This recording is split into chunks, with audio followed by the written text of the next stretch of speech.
Regardez-vous dans le miroir un instant. Vraiment. Soutenez votre propre regard. Que voyez-vous? Le monde voit une forteresse. Vos collègues voient une machine d'efficacité. Vos amis voient un roc inébranlable. Mais vous voyez la fissure. Vous sentez ce poids invisible qui écrase vos épaules jour après jour. Cette fatigue qui ne disparaît pas, même après 10 heures de sommeil. Bienvenue sur Think & Do. Si vous avez cliqué sur cette vidéo, c'est que vous ressentez quelque chose que vous n'avouez jamais à voix haute. Vous vous sentez terriblement seul, même au milieu d'une foule qui vous applaudit. Aujourd'hui, nous n'allons pas vous donner des conseils de motivation superficielle. Nous allons pratiquer une chirurgie psychologique. Nous allons disséquer votre plus grande fierté, votre indépendance. Et si je vous disais que votre indépendance n'est pas une force? Et si je vous disais que c'est un symptôme? C'est ce qu'on appelle l'hyper-indépendance. Restez avec moi.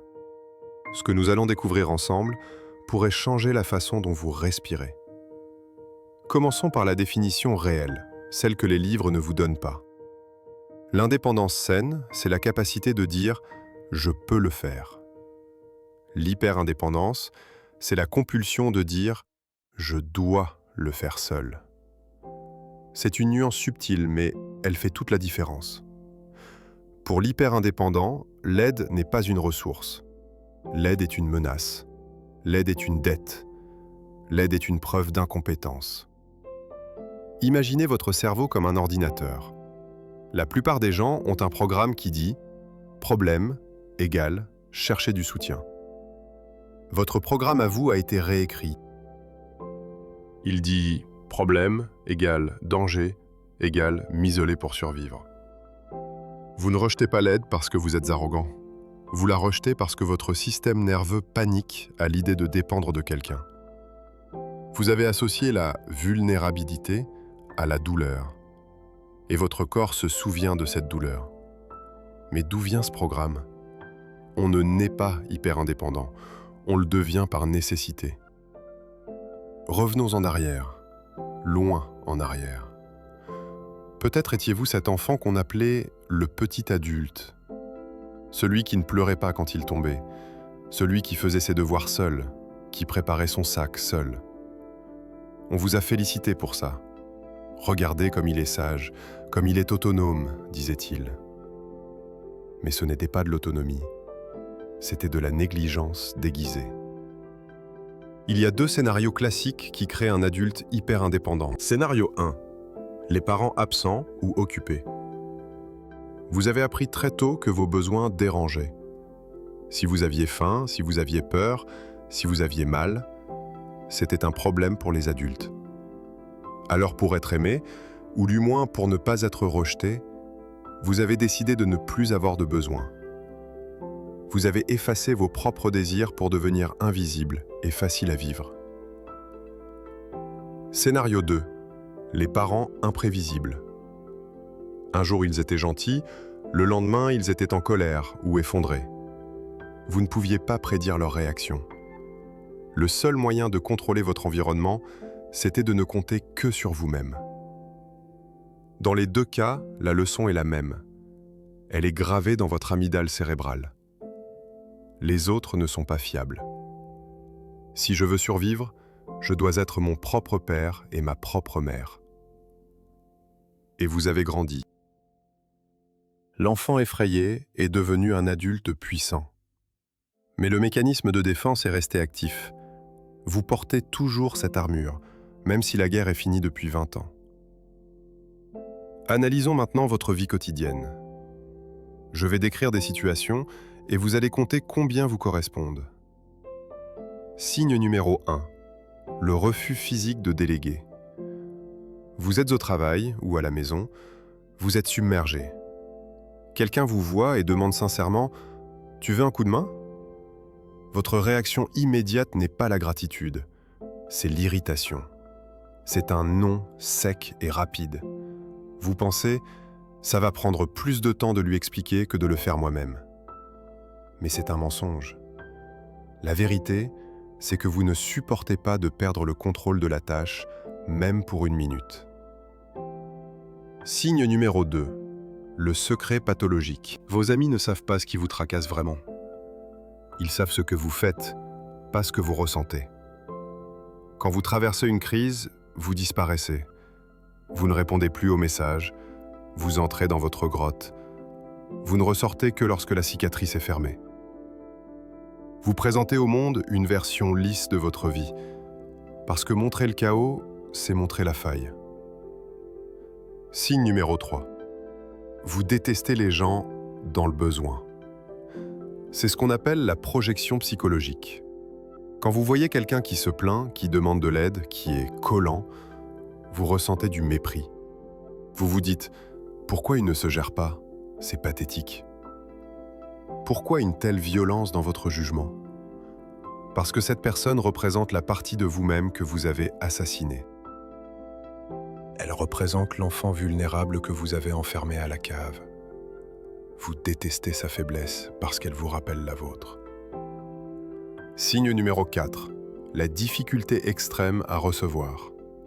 Imaginez, c'est votre anniversaire. Quelqu'un vous offre un cadeau coûteux et réfléchi. Au lieu de la joie, vous ressentez de l'anxiété.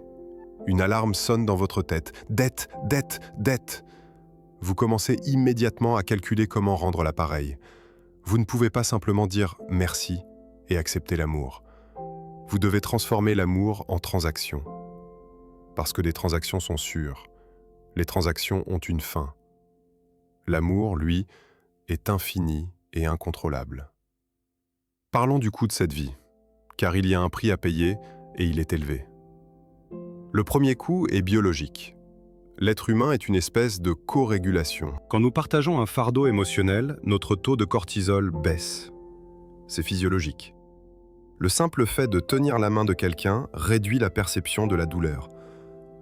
Mais vous ne tenez la main de personne. Vous gardez tout le cortisol à l'intérieur. Votre corps est en état d'alerte permanent. C'est de l'inflammation chronique. C'est le chemin direct vers le burn-out, les maladies auto-immunes, l'épuisement total. Le deuxième coût est relationnel. Vous pensez protéger vos relations en ne demandant rien. Vous pensez « je suis l'ami parfait, je ne suis jamais un fardeau ». Vous avez tort. L'intimité naît du besoin. Si vous n'avez besoin de rien, l'autre se sent inutile. Il se sent comme un spectateur dans votre vie, pas comme un acteur. Imaginez aimer quelqu'un qui ne vous laisse jamais l'aider. C'est frustrant. C'est froid. Vous construisez un mur de verre. Les gens vous voient, ils vous font signe, mais ils ne peuvent pas vous toucher. Et un jour, ils arrêtent d'essayer. Et vous finissez seul dans votre forteresse impeccable, roi d'un royaume vide. Alors, est-ce une condamnation à vie ? Non. C'est un mécanisme. Et comme tout mécanisme, il peut être démonté. Mais attention, je ne vais pas vous demander de devenir dépendant demain matin.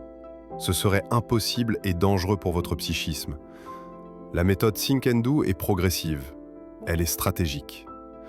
Nous allons pirater votre cerveau pour lui réapprendre la confiance. Étape 1. L'observation stoïque. La prochaine fois que vous sentez le réflexe de dire « non, je gère », arrêtez-vous. Ne parlez pas. Prenez 2 secondes de silence. Observez la peur dans votre ventre.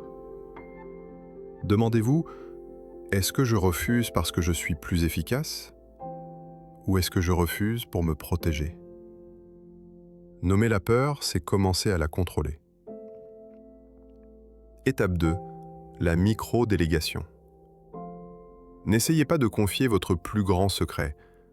Commencez par des choses sans importance. Demandez-leur à un inconnu. Demandez à un collègue de relire un email simple. Demandez à votre partenaire de choisir le film. L'enjeu est faible. Si l'autre échoue, ce n'est pas grave. Mais si l'autre réussit, votre cerveau enregistre une nouvelle donnée. Il enregistre « j'ai lâché prise et je suis vivant ». C'est comme de la rééducation physique après un accident. On commence par bouger un doigt avant de courir un marathon. Étape 3. Changez le narratif interne. Vous voyez l'indépendance comme de la force. Essayez de voir l'interdépendance comme de l'intelligence stratégique. Les plus grands leaders, les plus grands penseurs ne font rien seuls. Ils savent utiliser les ressources des autres. Utiliser l'aide des autres, c'est de l'effet de levier. C'est think and do à son maximum. Vous ne devenez pas faible, vous devenez plus efficace en arrêtant d'être le goulot d'étranglement de votre propre vie. Étape 4. Acceptez d'être un fardeau. C'est le plus dur. Parfois, vous allez être fatigué. Parfois, vous allez être triste. Et vous allez devoir peser sur quelqu'un. Mais écoutez-moi bien. Les gens qui vous aiment veulent porter ce poids. Cela leur donne un but. Cela leur montre que vous leur faites confiance. Votre vulnérabilité est le plus beau cadeau que vous pouvez leur faire. Pour conclure, je veux que vous imaginiez votre vie dans 10 ans. Si vous ne changez rien, vous serez encore plus fort, encore plus riche peut-être, mais vous serez encore plus seul et encore plus épuisé. Maintenant, imaginez une autre voie. Une voie où vous gardez votre force, mais où vous pouvez parfois déposer l'armure. Une voie où vous pouvez respirer, où vous n'êtes pas obligé d'avoir réponse à tout, où quelqu'un d'autre peut prendre le relais pendant que vous dormez. Cette liberté est possible. Elle est terrifiante au début, oui. Mais c'est la seule façon de vraiment vivre, et pas juste de survivre. Vous avez passé votre vie à construire des murs. Il est temps de construire des ponts. C'était l'analyse de Think and Do. Je sais que cette vidéo a été difficile à entendre pour certains. L'ego n'aime pas qu'on touche à ses défenses. Mais si vous êtes resté jusqu'ici, c'est que vous êtes prêt. Dans les commentaires, dites-moi simplement « Je dépose l'armure ». C'est un engagement envers vous-même, pas envers moi. Abonnez-vous pour continuer à explorer votre propre esprit. À la prochaine.